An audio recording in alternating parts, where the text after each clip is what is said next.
दोस्तों नमस्कार। अगर देश की रईसी प्रधानमंत्री की रईसी में बसती है, अगर देश की रईसी इस देश के गवर्नेंस के तौर तरीकों में बसती है, अगर इस देश की रईसी शेयर बाजार महीने भर के भीतर 20 से 25 लाख करोड़ का गोता लगा ले, बावजूद इसके रईसी शेयर बाजार वालों की बरकरार रहे, और रईसी अगर इस बात पर बसती है कि इस देश में रईसों के छोड़ने की तादाद बढ़ती चली जा रही हो और सरकार उफ तक ना कहे, और उसके बावजूद सरकारी खजाना खाली हो रहा हो, एक्सपोर्ट की तुलना में इंपोर्ट लगातार बढ़ रहा हो, डॉलर महंगा होते चला जा रहा हो, मुश्किल हालात हर दरवाजे पर दस्तक दे रहे हो, लेकिन सरकार अगर अपनी रईसी में पूरे तरीके से डूबी हुई है, तो फिर यकीन जानिए फ्रांस की रानी की तरह इस देश का राजा भी मौका आने पर यह कहने से चूकेगा नहीं कि अगर ब्रेड नहीं मिलता है तो केक खा लीजिए। क्योंकि झटके में अगर सिलेंडर की कीमत 50 रुपए बढ़ गई और कॉमर्शियल सिलेंडर की कीमत 350 रुपए बढ़ गई, महीने भर के भीतर दूध 5 रुपए लीटर बढ़ जाए, फिर भी कोई उफ तक ना कहे, तो रईसी से इस देश के ताल्लुकात या इस देश के उस रईस कारपेट के पीछे का सच आज उघाड़ कर आपको देखना चाहिए और उन तमाम तथ्यों के साथ परिस्थितियों को पकड़ना चाहिए। वो कौन सा दिन होगा जब कहा जाएगा ब्रेड नहीं तो केक खा लीजिए। क्योंकि सच यह है कि इस देश के जो पब्लिक सेक्टर, उसमें 25% रोजगार की कमी, यानी जो रोजगार कर रहे थे बीते 9 बरस में कम हो गए। सिर्फ 2022 में लगभग 8.8% की कमी आ गई। नौकरी जिन्हें मिलनी चाहिए थी उसमें भी कमी आ गई। जो असंगठित क्षेत्र है यानी अनऑर्गेनाइज सेक्टर है, उसमें 12 करोड़ से ज्यादा लोगों ने नौकरी की आस ही छोड़ डाली, क्योंकि इस देश में अब नौकरी मिलती नहीं है, वह भी अनऑर्गेनाइज सेक्टर में। संगठित क्षेत्र के भीतर हर बरस 1 लाख लोगों को नौकरी दे पाने की स्थिति में सरकार नहीं है। आम लोगों की गरीबी 27% तक बढ़ी है। जब प्रधानमंत्री मोदी ने सत्ता संभाली तब तादाद इस देश में गरीबों की 26 करोड़ 80 लाख थी, आज वो बढ़कर 41 करोड़ पार कर गई। लेकिन इस दौर में मनरेगा के भीतर भी 100 दिनों का काम दे पाने की उम्मीद हम जो पैदा कर रहे थे, वो घटते घटते जो 50 दिन औसत दे पाते थे 2014 में, वो अब 27 और 26 दिनों पर आकर टिक चुका है। इसके अलावे किसानों की आय दुगनी कर दी जाएगी, इस नारे को भी इस देश ने इसी दौर में देखा। और कल ही जानकारी आई कि नासिक के लासन गांव में जहां प्याज खूब होता है, वहां पर 1 किलो प्याज के उत्पादन का खर्चा 8 से 10 रुपए आता है, और प्याज बेचने बाजार जाइए तो कीमत मिल रही है 2 रुपए। पूरा बाजार बंद कर दिया गया। इस दौर में जो महंगाई बढ़ी और जो कमाई हुई, उससे इस देश के 60% लोग प्रभावित हो गए। सवाल इसके आगे का है कि इस देश के भीतर में शहरों में काम करने वाले लोगों की तादाद जितनी बड़ी स्थिति में है, जिनके पास डिग्रियां हैं उनकी तादाद भी लगभग 5.5 करोड़ है, जिसमें से 1 करोड़ 70 लाख महिलाएं हैं और 3 करोड़ 80 लाख पुरुष हैं। हर दिन काम खोजने के लिए इसमें भी 2.5 करोड़ लोग हर दिन निकलते हैं, काम किसी को नहीं मिलता है। सरकार कहती है 93% नहीं 90% असंगठित क्षेत्र में है। सरकार के आंकड़े और इस देश के भीतर का सच अनूठा इस मामले में है कि दरअसल 14 करोड़ लोग जो कोविड दौर में निकल के आए थे, उनके भीतर से आज की तारीख में राज्य दर राज्य तकरीबन 2.5 करोड़ से ज्यादा वो प्रवासी मजदूर घरों पर बैठे हैं। ना दिहाड़ी मिलती है, ना किसानी है, और ना ही जिंदगी जीने का कोई रास्ता है। लेकिन उफ इसलिए मत कीजिए क्योंकि देश रईसी में जीता है। आज इन तथ्यों को समझने से पहले जरा 2-3 लकीर और खींच लीजिए कि इस देश की इकोनॉमी का जो खाका इस तिमाही का आया है, उसका पहला संदेश क्या है। 4.4 की विकास दर अक्टूबर से दिसंबर तक रहेगी, सरकार ने यह बतला दिया। सरकार ने कुछ और आंकड़े जानकारी दिए कि दरअसल मैन्युफैक्चरिंग और इंडस्ट्री का जो क्षेत्र है उसमें हम फिसड्डी हैं दुनिया के सामने। फिसड्डी इस मामले में क्योंकि मैन्युफैक्चरिंग सेक्टर -1.1% है और इंडस्ट्री 2.43 यानी एग्रीकल्चर यानी खेती के विकास दर से भी नीचे है। और जो खेती की तुलना में इस देश की जो पूरी खनन की इकोनॉमी थी वह भी धराशायी होते होते खेती के विकास दर 3.7 पर ही आकर टिक गई है। इसको थोड़ी सरलता से समझना है तो इस रूप में समझ लीजिए कि जो खेती से जुड़ा रहा उसकी जो इकोनॉमी और घर जो चल रहा था वो जिस भी स्थिति में रहा हो, अगर उसका औसत निकालिएगा तो इस देश के भीतर का वही औसत इस दौर में इस अर्थव्यवस्था के पूरे खांचे के बीच आकर रख दिया गया है कि आपको ऐसे ही जीना है। सरकार की रईसी, शेयर बाजार की रईसी, कॉरपोरेट के भीतर की धमक, शेयर बाजार में 260 लाख करोड़ का जो नेटवर्थ है, वहां पर जो मार्केट कैप है उसमें अगर 20-25 लाख की कमी भी आ जाए, 20-25 लाख करोड़ की कमी भी आ जाए तो भी इस देश के माथे पर शिकन नहीं, पैसा बहुत है। लेकिन लोगों के साथ इस दौर में कैसा खिलवाड़ हुआ, इस तिमाही में सरकार ने यह भी बताया कि जो कंस्ट्रक्शन है वो 8.4% है। एक वक्त कंस्ट्रक्शन भारत में 40% तक गया है। इस देश का जो फाइनेंस और रियल एस्टेट है वो 5.8% है। ये एक वक्त तक 25% पार भी करता था। इस देश के भीतर में जो माइनिंग इंडस्ट्री, मैन्युफैक्चरिंग, एग्रीकल्चर जो बेसिक एस्पेक्ट में नौकरी दिए हुए है वहां स्थिति नाजुक है। और इसकी क्या सबसे बड़ी वजह महंगाई, बैंकों का ब्याज दर बढ़ना, मिडिल क्लास पर ईएमआई का बोझ बढ़ना, एक्सपोर्ट और इंपोर्ट के भीतर का गैप बढ़ना, डॉलर के मुकाबले रुपया कमजोर हो जाना, रिजर्व फॉरेक्स लगातार कम होते होते 560 बिलियन के नीचे आ चुका है। सरकार का डिसइन्वेस्टमेंट काम नहीं कर रहा है, निजीकरण नौकरी दे नहीं पा रहा है। निजीकरण दिखाने के लिए अंतर्राष्ट्रीय तौर पर नेटवर्थ को बढ़ाता है, लेकिन अडानी कांड ने उस पर भी सेंध लगा दी है।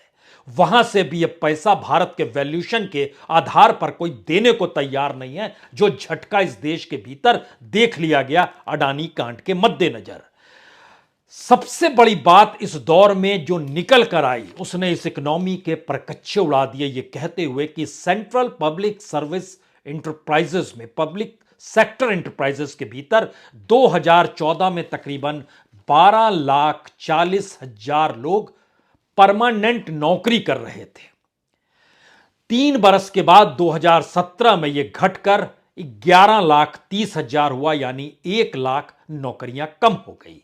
और 2022 के मार्च तक आते आते यह 9,20,000 हो गया, यानी 3,20,000 इस दौर में कम हो गया। नौकरियां बढ़ी नहीं। ऐसा भी नहीं है कि सरकार ने इन पीएसयूज को बेचकर कमाल कर लिया हो या उन पीएसयूज को खरीदकर प्राइवेट सेक्टर ने नौकरियां दे दी हो, बिल्कुल ऐसा नहीं है। इस दौर का एक सच यह है कि कॉन्ट्रैक्ट वर्कर्स की तादाद जरूर बढ़ गई। जो पीएसयू से जुड़े हुए 3,38,000 2017 में थे, उनमें लगभग 1.5 लाख का इजाफा जरूर हो गया। यानी कॉन्ट्रैक्ट पर काम करने की स्थिति में सरकार आ गई, कॉन्ट्रैक्ट पर लेकर काम कराने की स्थिति में सरकार आ गई। जो बैंक काम करते हैं, जो सरकारी बैंक हैं, उसमें 2014 में काम करने वालों की तादाद तकरीबन 11 साढ़े 11 लाख थी। आज की तारीख में ये 8 लाख, 8.25 लाख के बीच आकर रेंग रही है, यानी 3 लाख नौकरियां बैंकों में भी कम हो गई।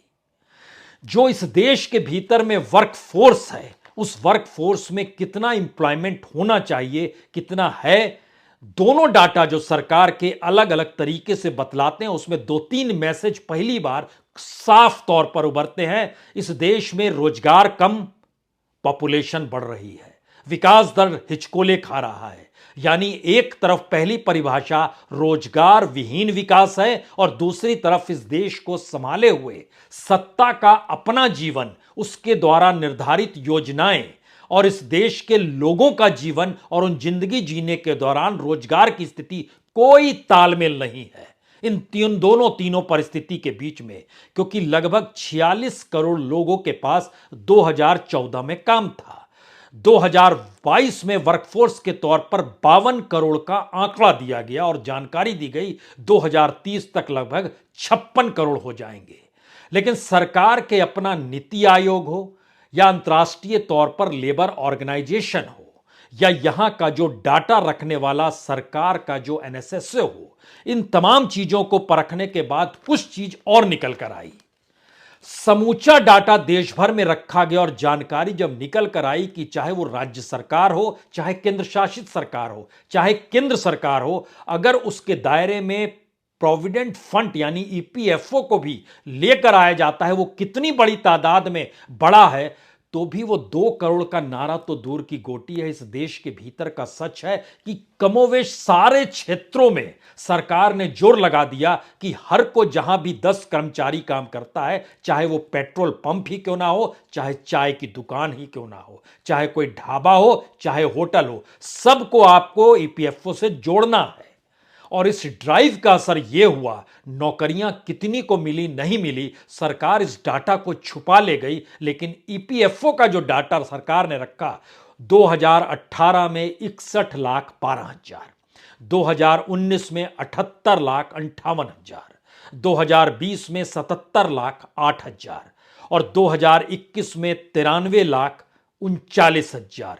इतने लोग बढ़े हैं हर बरस में। यानी इतनी बड़ी तादाद समूचे देश के भीतर, ये जानते समझते हुए कि हर बरस इस देश में हायर एजुकेशन में जो बच्चे जाते हैं पढ़ने के लिए, उनकी तादाद रिकॉर्ड स्तर पर है। आज की तारीख में ये 4 करोड़ बच्चे पार कर गए हैं और जो आंकड़े बतला रहे हैं उस समय 3 करोड़ 70 लाख बच्चे एवरेज जा रहे थे पढ़ाई करने के लिए हायर एजुकेशन में। वह जब निकल कर आते हैं तो कितने लोगों के पास काम नहीं होगा, उसका भी आंकड़ा सरकार के दस्तावेजों में नजर आया कि तकरीबन 5.5 करोड़। हालांकि यह संख्या कम नजर आ रही है, क्योंकि हर बरस अगर 4 करोड़ लोग निकल रहे हैं और काम 1 करोड़ को भी दे पाने की स्थिति में, ऑर्गेनाइज सेक्टर हो, अनऑर्गेनाइज सेक्टर हो, किसी भी रूप में हो, है ही नहीं स्थिति। और तो और जो ईपीएफओ से जुड़ी तादाद है वो पुराने लोगों को भी जोड़ा जा रहा है, तब भी 1 करोड़ नहीं पहुंच पाते हैं। स्थितियां कितनी नाजुक होगी, यह सिर्फ कल्पना कीजिए। और इस कल्पना करते समय अब यहां पर कमाई और महंगाई और उसके साथ 5 किलो अनाज के आज सच को भी समझिए, क्योंकि इस देश का एक सच यह भी है, जिस दिन इस देश के भीतर में 5 किलो अनाज बंद हो गया, किसान सम्मान निधि बंद हो गया, इस देश में हाहाकार मच जाएगा। क्योंकि इस देश के भीतर का सच भूख से कैसे जुड़ा है और जिंदगी जीने के लिए उसके पास कुछ पच नहीं पा रहा है, इस परिस्थिति को लेकर सरकार चुप्पी नहीं थामती है, बल्कि वो फंसा देती है, कभी अडानी कांड में, कभी शेयर बाजार में, कभी सिसोदिया की गिरफ्तारी में, कभी कौन प्रधानमंत्री बनेगा, कभी त्रिपुरा और मेघालय में चुनाव प्रचार के वक्त, कभी खड़गे की छतरी में, वो फंसा देती है उसमें। और हम आप खुश हो जाते हैं क्योंकि इस देश के भीतर सुबह से रात तक चलने वाला मीडिया उन्हीं बातों को बतलाता है, बाकी सच दिखाने से वह भी कतराता है, क्योंकि उसकी अपनी बिजनेस मॉडल भी उसी इकोनॉमी से जुड़ा है जिस इकोनॉमी की रईसी में इस देश के प्रधानमंत्री की रईसी हो या शेयर बाजार में 20 लाख 25 लाख करोड़ का कोई असर ना पड़ता हो, उसी इकोनॉमी से वह भी जुड़ा है। तो इन परिस्थिति में अगला सच जो खुदरा महंगाई का हम आपको पहले बतलाते हैं, क्योंकि तुरंत जिक्र हुआ है सिलेंडर का कि वहां पर 50 रुपए घरेलू सिलेंडर बढ़ा दिए गए, कॉमर्शियल 350 रुपए बढ़ा दिए गए। 2014 में जब जीत कर आए थे और 2019 तक जब रहे और 2019 से 2022 तक, इन दो परिस्थिति को समझिए। एलपीजी में जो इजाफा हुआ, जो सिलेंडर है, उसमें 30% 2014 से 2019 तक और 19 के बाद से 45% का इजाफा हो चला है। जो चाय पीते हैं उसमें भी उस वक्त 18% पहले टर्म में, दूसरे टर्म में 29%। पहले टर्म में मस्टर्ड ऑयल, तेल, सरसों का तेल 23% पहले, 33% दूसरे हिस्से में, यानी 19 के बाद। दूध 23% पहले हिस्से में, दूसरे हिस्से में 25%। ट्रांसपोर्ट पे सफर करना पहले हिस्से में कम महंगा हुआ था, सिर्फ 1%, दूसरे हिस्से में ये 24 से 25% महंगा हो गया। जो कपड़े, जूते, चप्पल खरीदते हैं वह भी पहले टर्म में कम महंगा हुआ था, 1-2% हुआ था, लेकिन दूसरे टर्म में ये 14-15% पहुंच गया। अब यहां पर दूसरा एक और सवाल आता है कि इस देश के भीतर में, याद कीजिए जब कोविड काल से पहले प्रवासी मजदूर देश में काम कर रहे थे, कोविड काल में सब घर लौटे, और कोविड काल के बाद की इकोनॉमी को संभाले हुए मौजूदा सत्ता के पास अगर कोई भी तालमेल दे पाने की परिस्थिति रोजगार को लेकर नहीं है, विकास दर का कोई खांचा इस देश की उस इकोनॉमी से नहीं जुड़ रहा है जहां उत्पादन बढ़ जाए, कामकाज लोगों को मिल जाए, भारत एक्सपोर्ट करने लगे, जी नहीं, ऐसी परिस्थिति बिल्कुल नहीं है। उसके उलट की परिस्थिति यह है, हम कुछ आंकड़े बतलाते हैं जिनके पास कोई काम नहीं। हमारी पूरी टीम ने इस पे अलग अलग राज्यों की जो मशक्कत की कि जो प्रवासी मजदूर बड़ी तादाद में लौटे, 12 करोड़ से ज्यादा देश के भीतर प्रवासी मजदूर, लेकिन जो राज्यों की कुछ तस्वीर निकल कर आती है उसमें उत्तर प्रदेश के 40,20,000 प्रवासी मजदूर के पास कोई काम नहीं, वो वापस लौट नहीं पाए। बिहार में लगभग 36,16,000 प्रवासी मजदूर कोई काम नहीं, लौट नहीं पाए, दोबारा काम मिल जाए। राजस्थान में 18,44,000, उड़ीसा में 5,03,000, मध्य प्रदेश में 18,22,000, झारखंड में 4 लाख। ऐसी स्थिति कमोवेश हर राज्य के भीतर है और इन सब की हिस्सेदारी उस असंगठित क्षेत्र में है जिसको लेकर अलग अलग बहस चलती है। इतना नहीं, इतना है, लेकिन 90% के ऊपर है सब कुछ। हालांकि नीति आयोग कहता है आप बहुत ज्यादा बतलाते हैं, 85% ही है असंगठित क्षेत्र में। इकोनॉमिक सर्वे सरकार का कहता है जी नहीं, 93% है। और नेशनल स्टैटिस्टिकल कमीशन जो है वो कहता है 90%। इसका मतलब क्या? इसका मतलब है इस देश के भीतर में जो 42 से 48 करोड़ के भीतर जो वर्क फोर्स है, जो काम के हिस्से से जुड़ी है या जुड़ना चाहती है, हम यहां पर उन 15 करोड़ का जिक्र नहीं कर रहे जिन्होंने काम की आस और उम्मीद ही छोड़ डाली। उसके भीतर दिहाड़ी मजदूरों की तादाद इस देश के भीतर में जो 42 से 48 करोड़ के बीच है, तकरीबन 15 से 18 करोड़ है। दिहाड़ी मजदूर जिसकी सबसे ज्यादा आत्महत्या की खबर पहली बार एनसीआरबी के डाटा में निकल कर आई, जो डराने वाली थी। लेकिन इस डर के साथ आप मत जिए। आप यह सोचिए कि कितने बिलियनियर्स इस देश को छोड़कर चले गए, और इतने बड़ी तादाद में इस देश में मिलीनियर और बिलियनियर हैं, तो फिर डर और खौफ किस बात का? शेयर बाजार में इतना डूब जाता है तो डर और खौफ किस बात का? कोई असर तो पड़ता नहीं है। यह वैल्यूशन का खेल है। तो यह देश का एक बुलबुले के समान लगातार इकोनॉमी में फल फूल रहा है और वही दिखाया जा रहा है, क्योंकि इसका दूसरा हिस्सा और भयावह है। दिहाड़ी मजदूर अगर 15 से 18 करोड़ है, तो जो घरों में काम करने वाली महिलाएं हैं, वो हो सकता है बस्तर से आई हो सकता है पलामू डाल्टनगंज से आई हो सकता है वो इस दौर में हर राज्य के भीतर के जो सबसे पिछड़े इलाके हैं वहां से निकल कर आई हो। उनकी तादाद भी इस देश के भीतर में जो डाटा है वह 1.5 करोड़ से ज्यादा का है। इतनी बड़ी तादाद में महिलाएं घरों में काम करती हैं। जो शहरों में रोजगार के लिए पति पत्नी जाते हैं उस घर को संभालने के लिए, जो काम करती हैं उनकी तादाद भी देश के भीतर में, या फिर घरेलू काम जो करती हैं उनकी तादाद 1.5 करोड़ से ज्यादा की है। यानी अनऑर्गेनाइज सेक्टर दुनिया भर के भीतर दिहाड़ी और घरेलू तौर पे काम करने वाले, यानी इसमें सामाजिक सुरक्षा तो है ही नहीं। सामाजिक सुरक्षा तो ओवरऑल अनऑर्गेनाइज सेक्टर में नहीं है, जहां हेल्थ पे ध्यान दिया जाए, एजुकेशन पे ध्यान दिया जाए। यानी एक बड़ी आबादी को हमने शिक्षा और हेल्थ से बाहर कर रखा है, घर से बाहर कर रखा है, और उनकी जिंदगी जो मिल जाए उस पर चलती, और धीरे धीरे वही पीढ़ियां भारत में एक बड़े कैनवास में लेती चली जा रही है। और उनके लिए हमने व्यवस्था की 5 किलो अनाज की, जिससे इस देश में विस्फोटक स्थिति ना खड़ी हो जाए। और 5 किलो अनाज जिनके हाथ में जाता है उसमें उत्तर प्रदेश के 14 करोड़ लोग हैं।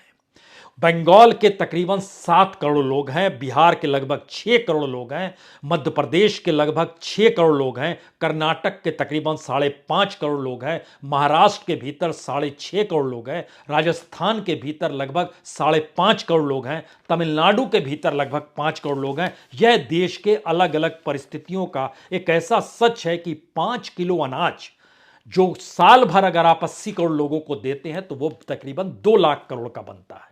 और उसके साथ जब किसान सम्मान निधि का बजट जोड़िएगा, जो शुरुआत में 75,000 करोड़ का था, घटते घटते इस बजट में 60,000 करोड़ का आ गया, तो ध्यान दीजिए 2,60,000 करोड़ की रकम इस देश को विस्फोटक परिस्थिति से छुपाए हुए है, क्योंकि अब मुफ्त अनाज देते हैं। और जिस दिन उनका मुफ्त अनाज बंद हो गया, उस स्थिति में कौन सी स्थिति इस देश के भीतर में आएगी, क्योंकि धीरे धीरे प्रति व्यक्ति आए ही नहीं, जिंदगी जीने के तौर तरीके भी इतने न्यूनतम हो चले हैं कि वहां पर 5 किलो मुफ्त अनाज पूरे परिवार में एक व्यक्ति को मिलता है तो 5 व्यक्तियों के परिवार को 35 किलो अनाज मिल जाता है। और इसी परिस्थिति में भारत के भीतर की खेती फल फूल रही है, और वही एफसीआई के गोडाउन में जाती है और वहां से निकलती है और लोगों के बीच बसती है। यानी इकोनॉमी का एक ऐसा खेल, जिस खेल से 5 गुना ज्यादा किसी एक कॉरपोरेट का पैसा वैल्यूएशन के तौर पर 12 लाख करोड़ डूब गया, लेकिन असर होता है इस देश के भीतर में कि देखिए 2.5 लाख करोड़ में हमने 80 करोड़ लोगों को संभाल रखा है। क्योंकि इन 80 करोड़ के भीतर वह भी 9 करोड़ लोग आ जाते हैं जिनको किसान सम्मान निधि मिलती है, जो छोटे और सीमांत किसान हैं। तो इस देश के भीतर का जो सच जिस रूप में आप परखना चाहते हैं, उसमें आखिरी सच सबसे बड़ा यही है कि इस देश की इकोनॉमी और इस देश की इकोनॉमी को लेकर बनाया जाने वाला बजट सिर्फ सब्सिडी, लोक लुभावन योजना और 5 किलो अनाज और डायरेक्ट बैंक ट्रांसफर पर आकर टिक गया है।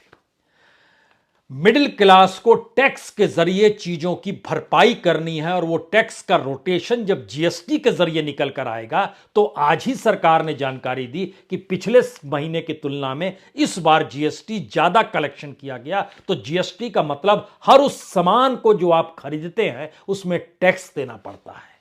सरकार के पास कोई दूसरी इकोनॉमी नहीं है, और सरकार की रईसी भी उसी इकोनॉमी से चलती है। इस देश के भीतर शेयर बाजार और जो कॉरपोरेट के हिस्से में नेटवर्थ बढ़ रहा है, वो इस देश की ही संपत्ति है, वो उनकी संपत्ति नहीं है। जो प्रधानमंत्री की रईसी हो, या सुप्रीम कोर्ट का बजट हो, या इलेक्शन कमीशन का बजट हो, या इस देश में सीबीआई का बजट हो, या ईडी के दफ्तर के भीतर हर कर्मचारी को मिलने वाला जो पैसा, वो इस देश का पैसा है। उसको हम लोग शिफ्ट कर देते हैं धीरे धीरे, और इकोनॉमी का एक ऐसा खांचा शुरू करते हैं जिसमें सरकार जब कहती है कि 5 किलो अनाज आपको दे रहे हैं, तो आप खुशी से तालियां बजाते हैं, ये जानते समझते हुए कि अगर इस देश के प्रधानमंत्री को 9,000 करोड़ के विमान पर चढ़ने की जरूरत है, तो इस देश के लोगों के पास कम से कम साइकिल तो होनी ही चाहिए। ये उनके हक की बात है, और संविधान में ये कहीं नहीं लिखा गया है। और संविधान अपने आप में इस बात को कहता है कि उसके लिए हर नागरिक बराबर है, उसका अधिकार बराबर है। समानता का पाठ संविधान पढ़ाता है। असमानता की स्थितियां राजनीति पैदा करती है, और हम और आप राजनीति में फंस कर रह जाते हैं, और देश के उस सच से आंख मूंद लेते हैं और इंतजार करते हैं किस दिन राजा कहेगा ब्रेड नहीं मिल रहा है, केक खाइए। बहुत बहुत शुक्रिया, बहुत बहुत शुक्रिया।